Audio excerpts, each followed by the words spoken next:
Assalamualaikum warahmatullahi wabarakatuh. Jumpa lagi kita dalam pembelajaran Pancasila, melanjutkan sesi yang sebelumnya. Kali ini kita membahas tentang Pancasila sebagai dasar negara. Adapun penetapan sebagai dasar negara, Pancasila diterima secara bulat sebagai dasar negara, yaitu dalam sidang pertama BPUPKI tanggal 1 Juni 1945 yang dikandung maksud untuk dijadikan dasar bagi negara Indonesia merdeka. Adapun dasar itu haruslah berupa suatu filsafat yang menyimpulkan kehidupan dan cita-cita bangsa dan negara Indonesia merdeka. Jadi, Pancasila dijadikan sebagai dasar negara adalah dimasukkan untuk mempersiapkan bagi negara Indonesia yang merdeka. Sehingga yang dijadikan dasar negara itu adalah suatu yang berupa filsafat yang menyimpulkan kehidupan untuk cita-cita bersama bagi Indonesia merdeka. Selanjutnya, keputusan sidang PPKI tanggal 18 Agustus 1945, Pancasila sebagai dasar negara secara resmi tercantum di dalam pembukaan Undang-Undang Dasar 1945, yaitu menjadi sumber ketatanegaraan yang mengandung unsur-unsur pokok yang kuat untuk menjadi landasan hidup bagi seluruh bangsa dan negara agar dasar negara itu tahan uji sepanjang masa. Jadi, Pancasila sebagai dasar negara telah tercantum dalam pembukaan Undang-Undang Dasar 1945. Kemudian diperkuat lagi oleh beberapa tap MPR, yaitu tentang kedudukan dan fungsi Pancasila sebagai dasar negara Republik Indonesia. Nah, kedudukan Pancasila sebagai dasar negara ini merupakan kedudukan yuridis formal, ya, kedudukan yuridis formal. Oleh karena itu, tertuang dalam ketentuan hukum negara. Dalam hal ini yaitu Undang-Undang Dasar 1945. Jadi Pancasila sebagai dasar negara ini merupakan mempunyai kedudukan yuridis yang formal karena tertuang dalam ketentuan hukum negara, yaitu dalam hal ini Undang-Undang Dasar 1945 pada bagian pembukaan alinea keempat. Penegasan akan kedudukan Pancasila sebagai dasar negara semakin kuat dengan keluarnya ketetapan MPR nomor 7 MPR 98 tentang penegasan Pancasila sebagai dasar negara dan pencabutan ketetapan MPR nomor 2 tahun 78 tentang P4, ya, pedoman penghayatan dan pengamalan Pancasila. Karena ketetapan MPR tersebut menyatakan bahwa Pancasila sebagaimana dimaksud dalam pembukaan Undang-Undang Dasar 45 adalah dasar negara dari negara kesatuan Republik Indonesia yang harus dilaksanakan secara konsisten dalam kehidupan bernegara. Jadi dalam Undang-Undang 45 yang diperkuat yaitu di dalam tap MPR yang menyatakan bahwa Pancasila itu adalah sebagai dasar negara. Apa alasan diterimanya Pancasila sebagai dasar negara? Karena Pancasila memiliki potensi menampung keadaan pluralistik yang dialami oleh bangsa Indonesia, ditinjau dari keanekaragaman agama, suku, bangsa, adat, budaya, ras, golongan, dan sebagainya.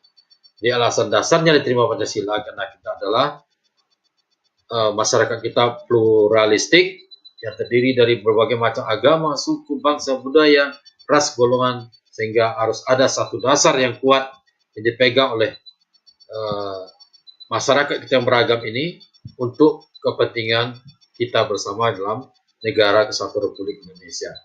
Selanjutnya, Pancasila memberikan jaminan terrealisasinya kehidupan yang pluralistik yang menjunjung tinggi harkat dan martabatnya sebagai makhluk Tuhan secara berkeadilan, sesuaikan dengan kemampuan dan asal-usulnya. Jadi, Pancasila diterimanya Pancasila sebagai dasar negara karena Pancasila mampu memberikan jaminan terrealisasinya kehidupan yang pluralistik dengan tetap menjunjung tinggi harkat dan martabat manusia. Selanjutnya, Pancasila baik Jadi alasan diterimanya Pancasila sebagai dasar negara, di samping memiliki potensi yang bisa menampung keadaan masyarakat kita yang pluralistik, kemudian Pancasila memberikan jaminan realisasinya kehidupan yang pluralistik dengan tetap menjunjung tinggi harkat dan martabat manusia. Selanjutnya, Pancasila juga mempunyai potensi menjamin keutuhan negara Kesatuan Republik Indonesia yang terbentang dari Sabang sampai Merauke, yang terdiri dari berbagai macam ribuan pulau, ya. Selanjutnya, Pancasila juga memberikan jaminan berlangsungnya demokrasi dan hak asasi manusia sesuai dengan budaya bangsa. Itulah alasan diterimanya Pancasila sebagai dasar negara. Bahkan Pancasila dianggap mampu menjamin terwujudnya masyarakat yang adil dan sejahtera. Nah, apa pengertian atau makna Pancasila sebagai dasar negara?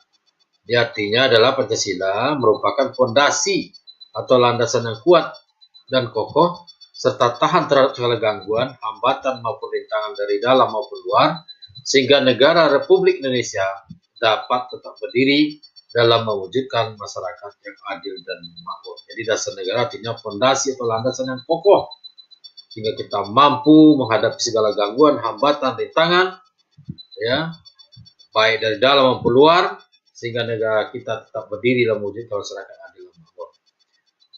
Kemudian dasar negara itu maknanya merupakan falsafah yang dapat merangkum dan menyimpulkan kehidupan dan cita-cita bangsa dan negara Indonesia yang merdeka. Selanjutnya, pengertian makna dasar negara merupakan pedoman dalam penyelenggaraan negara dan tonggak dalam pembuatan segala peraturan perundang-undangan negara yang mengatur berbagai bidang kehidupan, baik politik, ekonomi, sosial, budaya, dan HAKAM, dan lain-lain. Kemudian makna Pancasila sebagai dasar negara merupakan dasar hukum dan dasar moral dalam penyelenggaraan negara Republik Indonesia. Pengamalannya bersifat objektif, artinya apa adanya, di mana setiap orang yang melanggar akan dikenai sanksi sesuai dengan hukum yang berlaku.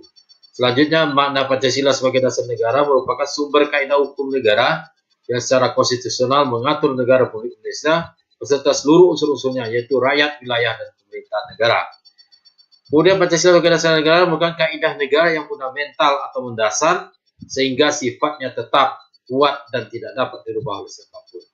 Selanjutnya, Pancasila sebagai dasar negara merupakan dasar arah petunjuk aktivitas berkehidupan bangsa Indonesia dalam kehidupan sehari-hari. Kemudian Pancasila sebagai dasar negara untuk menata negara yang merdeka dan berdaulat. Pancasila sebagai dasar negara untuk mengatur penyelenggaraan aparatur negara yang bersih dan berwibawa sehingga tercapai tujuan nasional yang tercantum dalam pembukaan dan dasar 45 alinea keempat. Dan Pancasila sebagai dasar negara merupakan arah dan petunjuk aktivitas kehidupan bangsa Indonesia dalam kehidupan sehari-hari. Apa fungsi Pancasila sebagai dasar negara? Fungsinya adalah menjadi pandang hidup bangsa Indonesia, yaitu pedoman hidup bangsa Indonesia dalam mencapai kesejahteraan lahir dan batin dalam masyarakat yang pluralistik atau heterogen dan beraneka ragam. Kemudian fungsinya sebagai jiwa dan kepribadian bangsa Indonesia, yang merupakan ciri khas bangsa Indonesia dalam sikap mental maupun tingkah lakunya, sehingga dapat membedakan dengan bangsa lain. Kemudian fungsinya sebagai dasar Pancasila sebagai dasar negara juga merupakan perjanjian luhur yang telah disepakati dan dikukuhkan oleh para pendiri bangsa, sehingga harus tetap terjaga secara murni dan konsekuen. Selanjutnya, fungsinya adalah sumber dari segala sumber hukum, sehingga segala peraturan perundangan harus sejalan dan tidak boleh bertentangan dengan Pancasila. Kemudian fungsinya juga merupakan cita-cita dan tujuan yang akan dicapai bangsa Indonesia, masyarakat adil dan makmur yang merata materi dan spiritual berdasarkan Pancasila. Selanjutnya, fungsinya adalah sebagai pandangan hidup bangsa Indonesia, itu jadikan pedoman hidup dalam mencapai kesejahteraan lahir dan batin dalam masyarakat yang heterogen beraneka ragam. Kemudian jiwa dan kepribadian bangsa Indonesia, artinya Pancasila lahir bersama dengan lahirnya bangsa Indonesia yang merupakan ciri khas bangsa Indonesia dalam sikap mental maupun tingkah lakunya, sehingga dapat membedakannya dengan bangsa lain. Ya, kemudian demikianlah pembelajaran Pancasila kita dalam sesi ini, yaitu Pancasila sebagai dasar negara. Mudah-mudahan apa yang telah disampaikan telah diikuti dari awal sampai akhir sehingga dapat memahami materi yang disampaikan di sesi ini, dan silahkan untuk terus bergabung di channel Yantos RW Backpacker Channel untuk mendapatkan ilmu yang bermanfaat. Agar ilmu ini lebih bermanfaat lagi, untuk dapat kita semua men-share ya ilmu ini kepada orang-orang terdekatnya, sehingga selain dari mendapatkan ilmu juga mendapatkan amal, dan juga bagian dari kewajiban kita sebagai warga negara memberikan edukasi kepada masyarakat tentang pembelajaran Pancasila ini. Demikian, sampai jumpa di sesi yang berikutnya. Wassalamualaikum warahmatullahi wabarakatuh. Baik, berarti hubungan Pancasila Undang-Undang 45 yang dimaksud dengan bersifat kausal mengandung pengertian bahwa pembukaan Undang-Undang 45 merupakan penyebab keberadaan batang tubuh Undang-Undang 45. Sedangkan hubungan organis, artinya Pancasila dan batang tubuh Undang-Undang 1945 merupakan satu kesatuan yang tidak bisa terpisahkan. Nah, Pancasila dan batang tubuh Undang-Undang 45 merupakan rumusan dan pokok-pokok nilai-nilai Pancasila, ya. Batang tubuh Undang-Undang 45 merupakan rumusan dan pokok-pokok nilai-nilai Pancasila yang terkandung di dalamnya, dijabarkan secara pokok dalam wujud disusun dalam pasal-pasal batang tubuh Undang-Undang 1945. Sila Pancasila dengan Undang-Undang 45, sila pertama dijabarkan di pasal 28, 29, 28 Undang-Undang 45 Amandemen. Sila kedua dijabarkan lagi di dalam pasal-pasal yang sekian banyak. Sila ketiga juga dijabarkan di dalam pasal-pasal yang sekian banyak. Sila keempat juga dijabarkan pada pasal-pasal yang ada di dalam Undang-Undang 45, serta sila kelima juga dijabarkan pada pasal 33 ayat 3 dan 34 Undang-Undang 45. Jadi sila-sila daripada Pancasila itu dijabarkan di dalam pasal-pasal yang ada di dalam Undang-Undang Dasar 1945. Nah, bagaimana penjabaran pasal 28? Benarkah itu mengandung nilai-nilai Pancasila yang dijabarkan di sana? Ya, kita bisa lihat ya. Contohnya pasal-pasal ya, pasal 29, negara berasal ketuhanan yang Maha Esa. Kita ingat sila pertama ya. Negara menjamin kemerdekaan tiap penduduk untuk memeluk agamanya masing-masing, untuk beribadat beragama dan kepercayaannya, yaitu sila yang pertama. Ya. Kemudian ada lagi penjabaran di sila yang kedua, pasal 14 misalnya, ya, memberikan gerasi, presiden memberikan gerasi, rehabilitasi, mempertimbangkan Mahkamah Agung, presiden beri amnesti, remisi. Nah, itu semua penjabaran sila yang kedua dari Pancasila. Nah, jadi pasal-pasal ada di dalam Undang-Undang 45 itu merupakan penjabaran dari sila-sila yang ada di dalam Pancasila. Ini bisa kita lihat sendiri dari sekian banyaknya pasal-pasal yang ada di dalam Undang-Undang 45. Semua yang terkandung dalamnya merupakan penjabaran dari nilai-nilai Pancasila. Mungkin bisa dilihat sendiri, nanti dibaca ya mengenai pasal-pasal yang ada Undang-Undang 45, termasuk amandemen dari Undang-Undang 45 ya.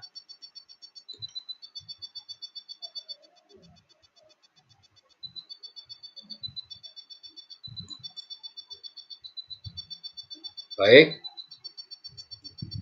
Ya, dengan kita mempelajari Pancasila ini sebagai dasar negara ya, maka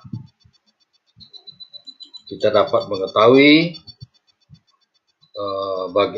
bagaimana juga tata urutan peraturan perundang-undangan ya tentang Pancasila sebagai sumber hukum dan tata urutan perundang-undangan ada di Indonesia ya. Pancasila adalah sumber dari segala sumber hukum. Nah, bagaimana tata peraturan hukum dan tata urutannya adalah perundang-undangan. Kita lihat di sini ada Undang-Undang Dasar 45, Taman MPR, Undang-Undang Peraturan Pemerintah Pengganti Undang-Undang Peraturan Pemerintah, Keputusan Presiden dan Peraturan Daerah.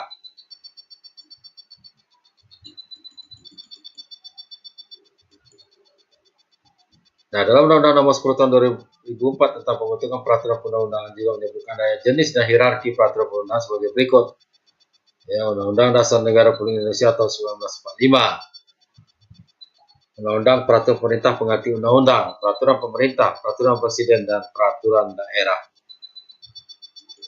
Pasal 2 Undang-Undang Nomor 10 Tahun 2004 menyatakan bahwa Pancasila merupakan sumber dari segala sumber hukum negara.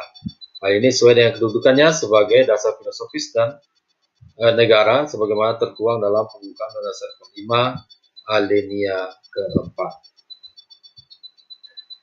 Demikianlah pembelajaran Pancasila. Kita lanjutkan lagi pembahasan Pancasila sebagai dasar negara ini, yaitu hubungan Pancasila dengan pembukaan Undang-Undang Dasar 1945. Yang pertama, di dalam pembukaan Undang-Undang Dasar 45, bahwa pembukaan Undang-Undang Dasar 1945 dengan Pancasila mempunyai hubungan bersifat formal dan material.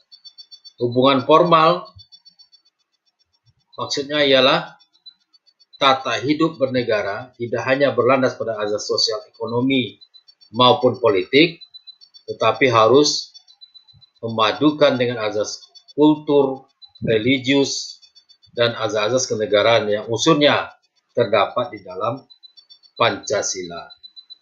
Selanjutnya yang kedua, hubungan pembukaan dasar 45 dengan Pancasila bersifat material ialah bila kita tinjau dalam perumusan pembukaan dasar 45 dan Pancasila, materi yang dibahas oleh BPUPKI sebagai perumus ialah filosofi Pancasila. Filosofi Pancasila baru membahas pembukaan Undang-Undang Dasar 1945. Yang ketiga, dalam pembukaan Undang-Undang Dasar 45 tercantum sila-sila dari Pancasila dan secara resmi ditetapkan dan dikukuhkan sebagai dasar negara Republik Indonesia. Selanjutnya, pembukaan Undang-Undang Dasar 45 merupakan cita-cita dan suasana kebatinan bangsa Indonesia pada pembukaan Undang-Undang Dasar 45 merupakan cita-cita dan suasana kebatinan bangsa Indonesia.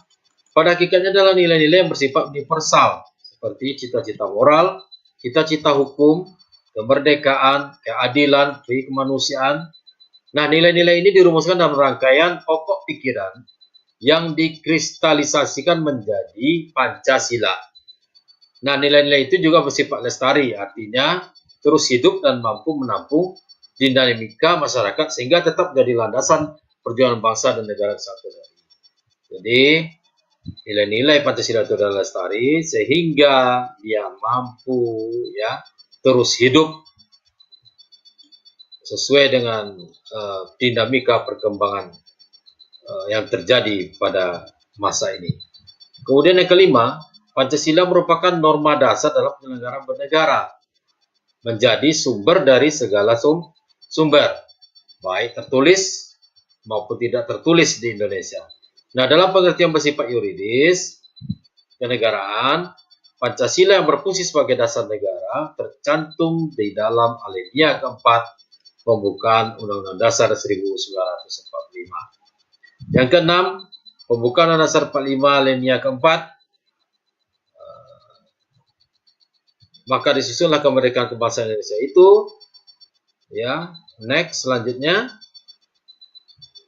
berdasar kepada ketuhanan yang Maha Esa, kemanusiaan yang adil beradab, persatuan Indonesia dan kerakyatan dipimpin oleh kebijaksanaan dalam persyaratan perwakilan, serta mewujudkan suatu keadilan sosial bagi seluruh rakyat Indonesia. Ini ada Pancasila dalam pembukaan Dasar 45 alinea keempat.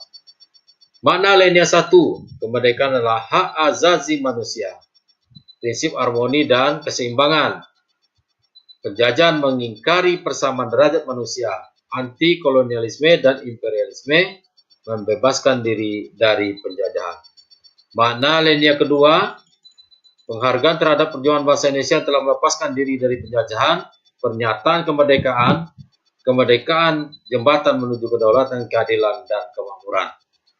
Yang kesembilan, makna alinea yang ketiga adalah motivasi material dan spiritual dalam memperoleh kemerdekaan, keseimbangan duniawi, dan akhirat. Kemudian juga pengukuhan proklamasi kemerdekaan. Adapun makna alinea keempat, memuat tujuan negara, memuat azas politik negara republik dan berkedaulatan rakyat, memuat ketentuan akan diadakannya undang-undang dasar, pasal-pasal undang-undang dasar, memuat dasar negara yaitu Pancasila. Nah, hubungan Pancasila dan Undang-Undang Dasar 45 ini bersifat kausal dan organis. Ya, hubungan Pancasila dengan batang tubuh Undang-Undang Dasar 1945 bersifat kausal dan organis. Hubungan kausal mengandung pengertian bahwa pembukaan Undang-Undang Dasar 45 merupakan penyebab keberadaan